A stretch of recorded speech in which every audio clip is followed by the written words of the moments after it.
Jadi cerita ini diceritakan dan juga dialami langsung oleh seseorang yang namanya Mas Wahyu yang bekerja di salah satu stasiun TV. Jadi Mas Wahyu ini bekerja di bagian audio guys. Nah Mas Wahyu ini semacam ingin buka kartu nih mengenai program TV yang dia tangani, yang katanya semuanya serba settingan. Tapi pada masanya memang program ini trending banget guys. Jadi program itu kayak di alam-alam gitu guys, semacam mengungkap misteri atau legenda dari beberapa tempat. Jadi ya kalau syuting berarti ya di hutan, di curug, di pantai, dan di gedung tua. Atau di tanah kosong aja gitu malam-malam, yang penting suasananya itu terlihat mencekam gitu guys. Waktu itu seperti hari-hari biasanya, Wahyu beserta tim serta bintang tamu juga berangkat ke salah satu gunung di Jawa Barat. Mereka pokoknya total ada 15 orang yang naik mobil dari Jakarta tuh. Rencananya mereka bakal 3 harian di atas gunung untuk proses syuting, nyetok beberapa episode. Nah, di hari pertama mereka sampai di sana sekitar jam 1 siang. Nah, sampai di sana tuh mereka istirahat dulu, ada yang makan, ada yang bersih-bersih. Nah, setelah selesai mereka bersiaplah jalan untuk menuju ke tempat syuting yang banyak pohon-pohonnya. Nah, sampai lokasi itu sekitar jam setengah 3. Dan sebelum melakukan syuting seperti biasa, tim melakukan doa bersama. Nah, pas lagi doa, kan mendadak suasana jadi hening kan? Nah, di momen inilah Wahyu mendengar suara nenek-nenek yang bilang, "Mau apa kalian di sini?" Tapi si Wahyu nggak menghiraukan, lanjut aja berdoa sampai pemimpin doa bilang selesai. Baru si Wahyu ini buka mata. Nah pas buka mata, Wahyu ini kaget guys. Dia melihat sosok nenek-nenek yang lagi ngelendotin salah satu temennya. Nah pas Wahyu ini lihat sekitarnya, kok teman-temannya pada biasa aja, kayak nggak ngeliat apa-apa. Wahyu pun berusaha pura-pura nggak lihat juga dan enggak cerita ke siapa-siapa juga. Yang mana akhirnya dia pergi buat ngurusin perlengkapan syutingnya. Syutingnya pun berjalan lancar sampai sore hari. Sekitar jam 5 lebih mereka akhirnya break syuting dan nantinya akan lanjut habis maghrib. Setelah habis maghrib akhirnya lanjut syuting lagi. Niatnya nanti akan ada adegan dari bintang tamu perempuan harus kayak kesurupan. Tapi ini bintang tamunya maksudnya bukan artis ya. Ceritanya dia itu seorang indigo ya, sebut aja namanya Firda. Cuma berhubung ini semua bohongan doang, istilahnya pura-pura lah dia bisa merasakan hal-hal yang tak kasat mata.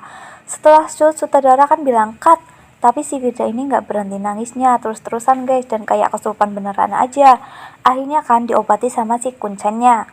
Si kuncennya kayak baca-baca doa gitu, tapi di situ Firda juga baca doa yang sama kayak yang diucapin sama kuncennya.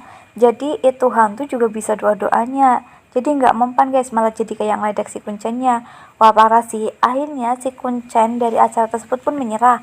Dan akhirnya mereka mengutus 3 orang kru untuk pergi ke desa terdekat untuk meminta bantuan.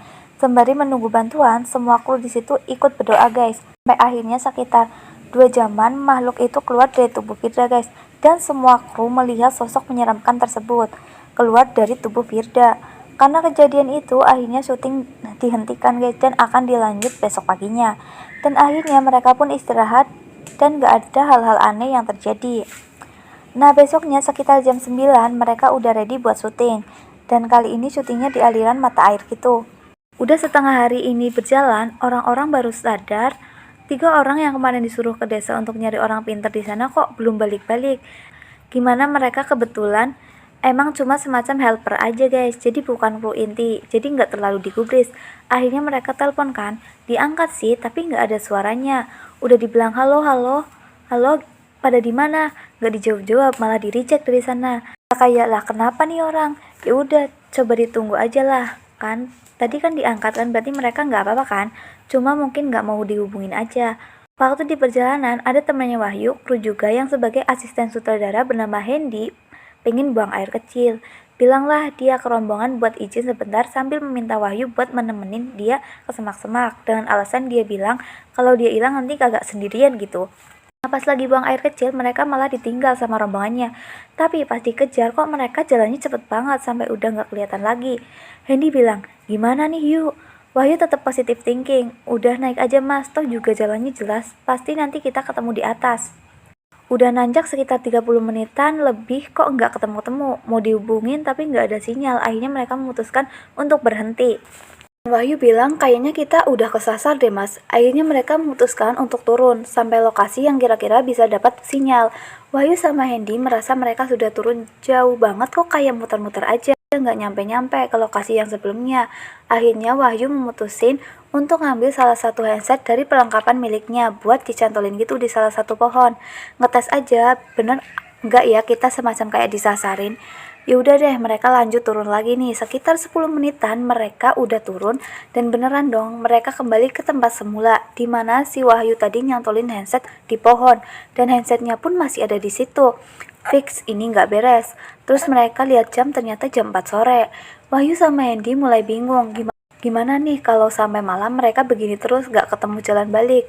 Secara mereka nggak bawa perlengkapan tenda dan juga makanan. Karena yang ngurus begituan kan bagian logistik. Di situ Wahyu cuma bawa tas yang isinya perlengkapan audio dan Hendy pun cuma bawa rokok aja di kantongnya, nggak bawa apa-apa lagi. Karena mereka udah capek nih, lanjut jalan juga percuma, akhirnya mereka memutuskan untuk diam, duduk sambil berdoa. Sampai akhirnya waktu menunjukkan jam 6 sore.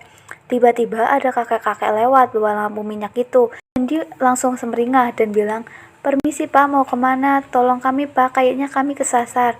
Bapaknya jawab, "Oh saya mau naruh ini di atas, ayo ikut saya naik, nanti kita turun sama-sama."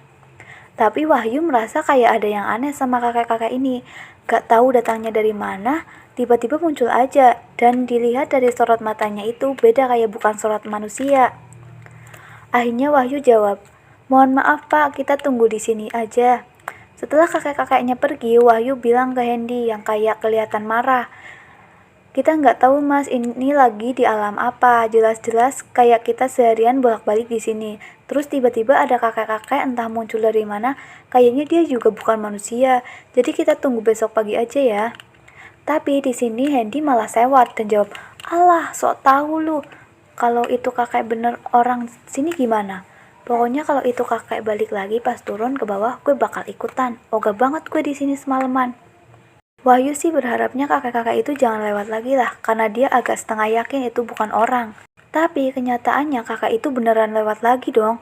Dan si Hendy langsung bilang mau ikut. Di situ Wahyu sama Hendy tarik-tarikan. Si Wahyu tetap kekeh ngeyakinin Hendy untuk sabar aja sampai besok pagi. Karena Hendy sudah kadung emosi, akhirnya dia mendorong Wahyu sambil bilang, "Kalau nggak mau ikut ya udah lu di sini aja sendirian, aneh lu." Dan benar, Hendy ikut pergi sama kakek-kakek tadi, ninggalin si Wahyu sendiri.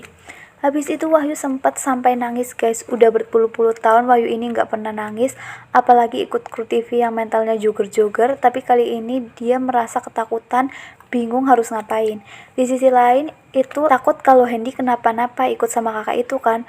Misalkan kalau kakak itu beneran orang, berarti Wahyu yang justru kenapa-napa kan, nggak mau ikut. Biasanya kalau beneran itu kakek-kakek orang sini kan tahu kalau Wahyu masih ada di situ tuh buat nungguin pertolongan. Dan malam itu posisinya dibilang gelap juga enggak. Wahyu emang enggak nyalain handphone buat hemat baterai, soalnya enggak ada sinyal juga sih. Satu-satunya cahaya pada malam itu ya dari langit aja. Yang mana menurut Wahyu langit itu agak aneh. Dari maghrib sekitar sampai jam 9 malam warna langit enggak berubah. Jadi kayak masih langit jam 6 sorean, agak terang gitu.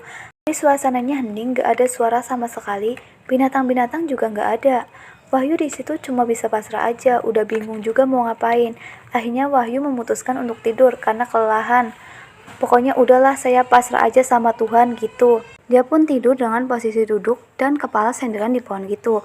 Sampai tiba-tiba rasanya badan dia tuh lemes banget. Mau buka mata tapi kayak nggak bisa kebuka. Kayak matanya itu lengket guys. Cuma dia dengar suara orang bisik-bisik. Dalam hatinya Wahyu kayak, "Aduh Tuhan, ini saya kenapa ya?" Ini kayak, udah siuman woi, minum. Wahyu ngerasakan dia cuma tidur bukan pingsan. Tapi ucapan itu gak bisa keluar dari mulutnya Wahyu. Bisa buka mata, ada satu orang yang kayak baca-baca doa. Terus habis itu mengusap mukanya Wahyu gitu. Ternyata orang itu adalah kuncen dari desa itu, namanya Pak Mali. Beliau bilang, "Gimana nak, rasanya udah enakan?" Terus Wahyu jawab, udah. Dalam hati Wahyu waktu itu lega banget ya, udah bisa ngomong lagi. Dan merasa kali ini beneran bersama seseorang yang beneran orang gitu. Posisinya ini masih di dalam hutan guys, cuma seingat dia lokasinya agak berbeda sama terakhir kali dia tidur. Dari situ Wahyu itu dibawa ke desa terdekat sama Pak Mali tadi, ditemani 2 orang warga. Sampai desa, ketemulah dia sama 3 orang kru atau helper yang sebelumnya emang diminta buat ke desa, tapi kagak balik-balik lagi. Nah, si 3 orang itu cerita, katanya waktu kemarin ditelepon mereka mendengar suara kresek-kresek. Terus tiba-tiba ada orang ketawa serem banget, makanya habis itu di-reject sama mereka.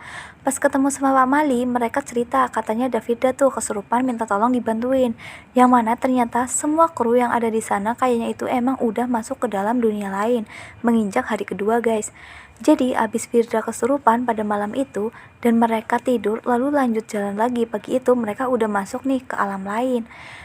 Jadi di situ bukan cuma Wahyu sama Hendy doang yang kesesat, tapi semua orang.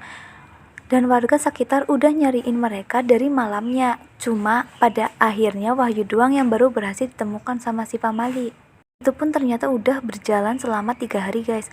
Padahal Wahyu ngerasa baru semalam, pantasan badannya merasa lemes banget. Nah sementara yang lain jatuhnya masih hilang. Wahyu dan 3 orang helper itu disuruh nunggu di desa aja, nggak boleh ikut nyari. Takutnya nanti mereka kesesat lagi. Jadi cuma Pak Mali sama beberapa warga desa yang emang udah paham sama kejadian orang-orang tersesat di situ. Hari selanjutnya nggak ada yang berhasil ditemukan lagi. Sampai hari kelima, satu rombongannya akhirnya ditemukan sama Pak Mali juga, yang posisinya hampir sama kayak Wahyu. Mereka ketiduran terus lemes badannya.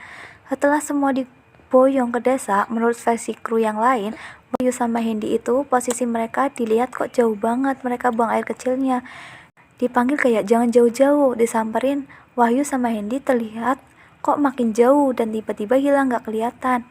Jadi kayak versi kebalikannya guys, karena itu satu rombongan langsung gak ada yang boleh pisah.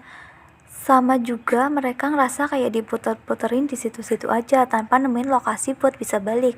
Yang mana katanya kru itu ngeliat kayak kuntilanak, ada makhluk rambutnya panjang, pokoknya banyak banget penampakan-penampakan. Akhirnya semuanya pada kompak, gimana pokoknya nggak boleh ada yang mencar satu orang pun.